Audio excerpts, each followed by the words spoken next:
ঋণের বোঝায় যারা জর্জরিত, বিষ্ণু ইসলাম চমৎকার একটা দোয়া শিখিয়েছেন। আমাদের অনেকে ঋণের বোঝায় জর্জরিত আছে না নাই? এদিকে কেউ আছেন? থাকলে হাত তোলার দরকার নেই, থাকলে এই দোয়াটা পড়বেন।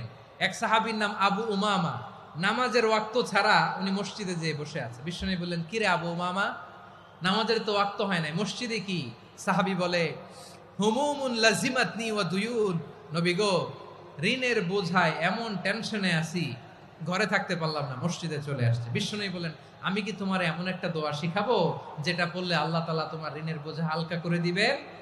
আবু উমামা বললেন, ইয়া রাসূলুল্লাহ, অবশ্যই শিখাবেন। বিশ্বনবী বললেন, তাহলে তুমি পড়বা, আল্লাহুম্মা ইন্নী আউযু বিকা মিনাল হাম্মি ওয়াল হাযান ওয়া আউযু বিকা মিনাল জুবনি ওয়াল বুখল ওয়া আউযু বিকা মিন গালাবাতিদ দাইনি ওয়া কাহরির রিজাল।